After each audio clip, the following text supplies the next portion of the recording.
Sur la plus haute branche d'un grand arbre était perché un petit oiseau ami de pierre. Tout est calme ici, gazouilla-t-il gaiement.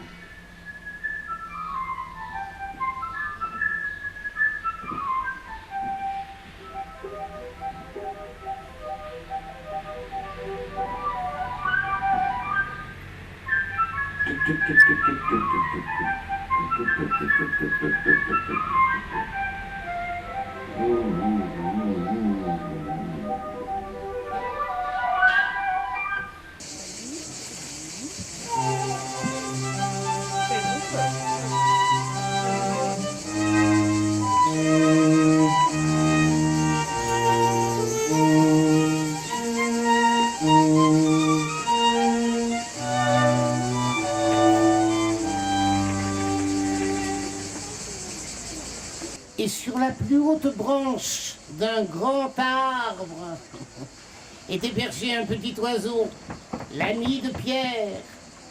Tout est calme ici, gazouillait-il gaiement.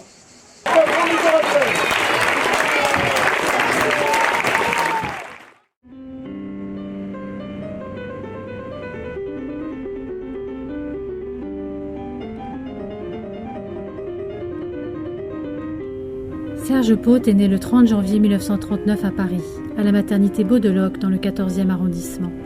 Il est l'enfant unique d'une mère secrétaire sténodactylo et d'un père ayant été tour à tour guérisseur, magnétiseur radiesthésiste et brocanteur.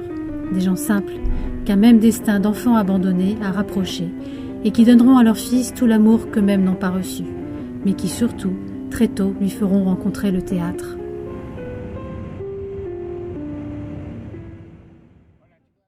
Mon premier contact avec le théâtre, d'après les archives familiales, mais qui ont été dispersées depuis, ce fut lorsqu'avec ma mère, nous étions pendant la guerre à Mazamet. Je parle de la Deuxième Guerre mondiale, bien sûr, vu mon âge.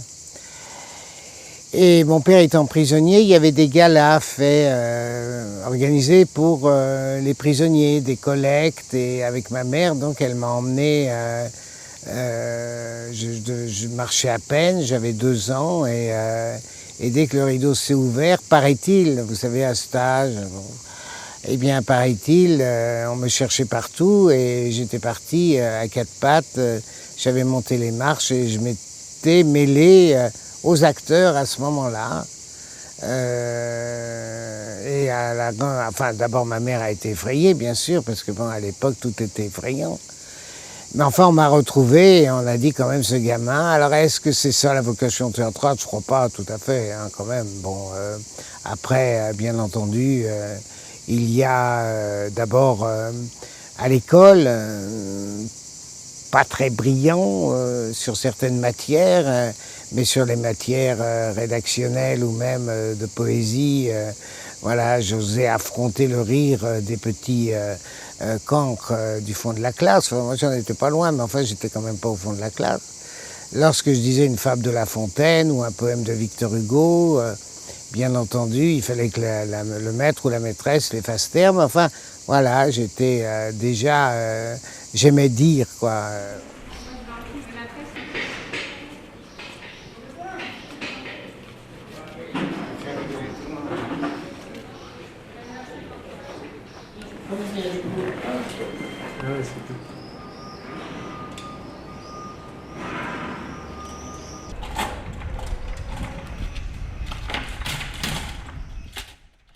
Et j'ai eu cette chance de passer une audition, et en même temps, c'est pas moi qui l'ai passée, cette audition, c'est une jeune femme avec qui je jouais Georges Dandin.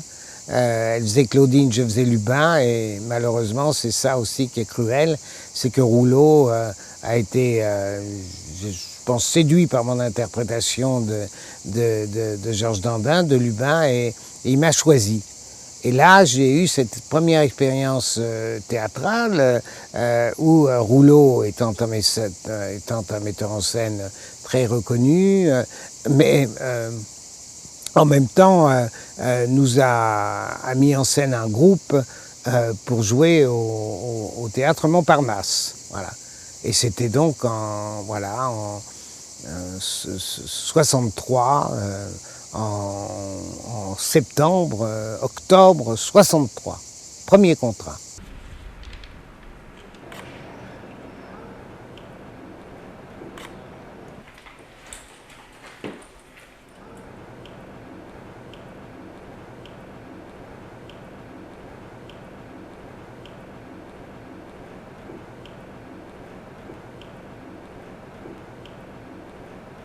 Le premier pas s'est fait quand même vraiment après que j'ai fait ce service militaire en Algérie, qui a retardé d'ailleurs le premier pas, puisqu'à l'époque, comme c'était non, c'était pas la guerre, c'était des opérations de police en Algérie avec napalm, enfin toutes ces choses-là, mais c'était considéré comme des opérations de police.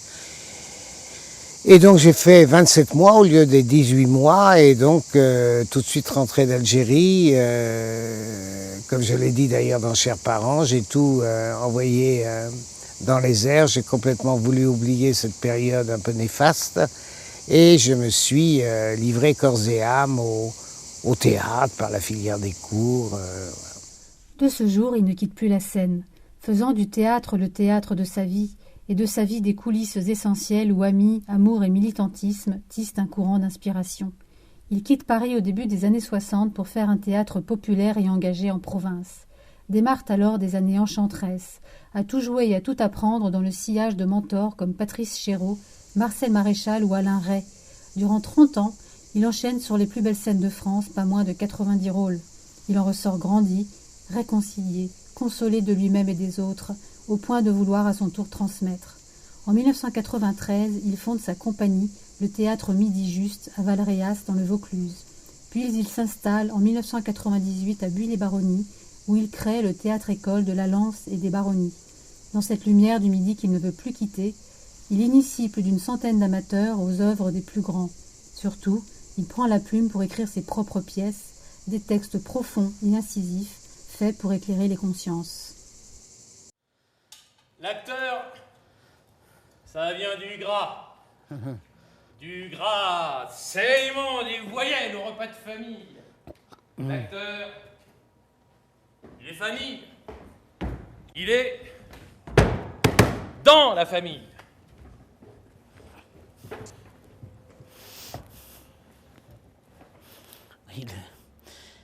Le dimanche à midi, en famille, il est assis sur le bord de la baignoire et la viande baigne dans son jus. Et ce jour-là, toute la famille au repas de midi a mangé des écrevisses. Mais il y en a partout des écrevisses. Sur la nappe, la serviette, le plastron. Et qu'est-ce qu'il fera plus tard, le petit ? Oh, alors là, c'est horrible. À cette question, l'écrevisse vous déchire les entrailles. Elle a déjà fait caca dans le pantalon, elle cogne, elle veut sortir l'écrevisse. Mais heureusement, la maman répond à la place du petit. Oh, vous savez, mon tout petit, il est très gentil, il dit très bien la poésie. Et quand il dit la poésie, parfois il peut devenir méchant, il fait les gros yeux, puis après il se rassoit et il redevient gentil, mon petit, gentil. Et vous savez, dit la maman à toute la famille, vous savez, mon petit, eh bien il veut déjà faire du théâtre. Le bonheur, il a fallu le trouver. Oui.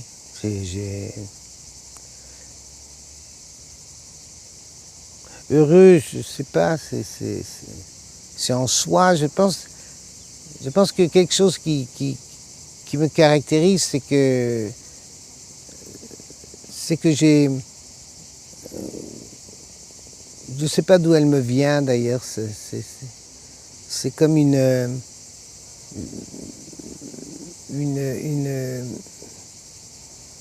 naïveté constante,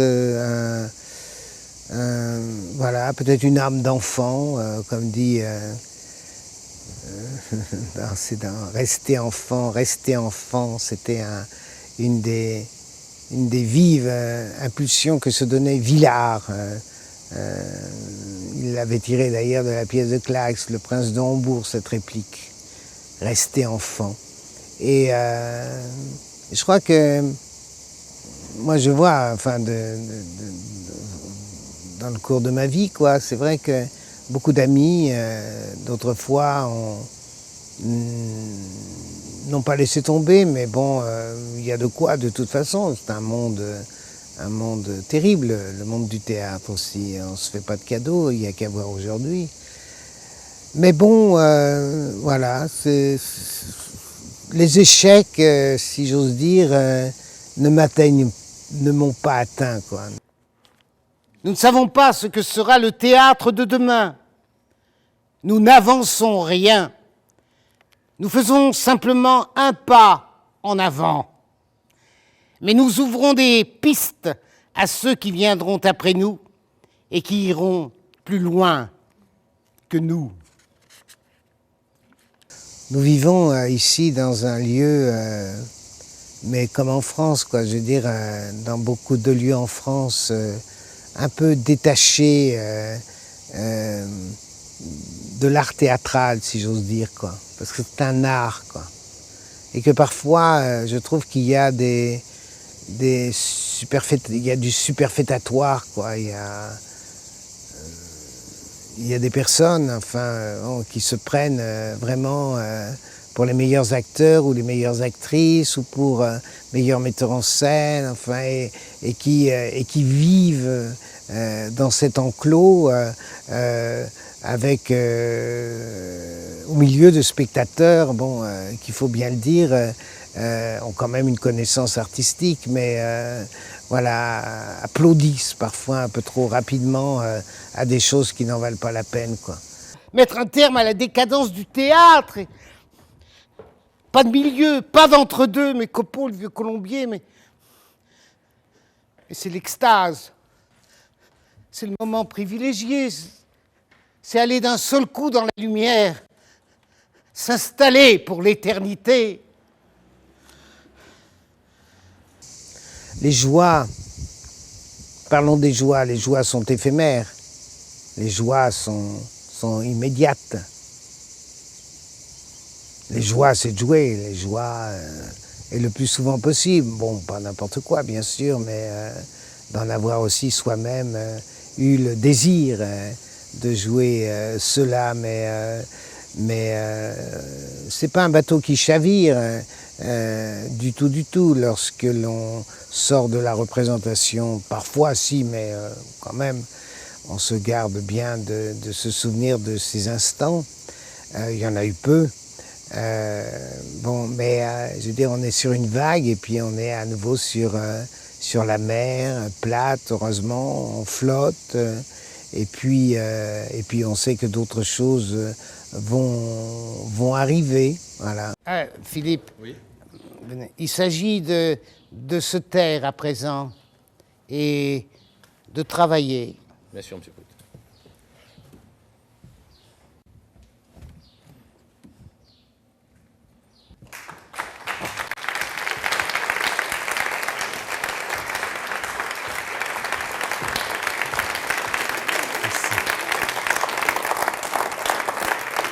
Merci.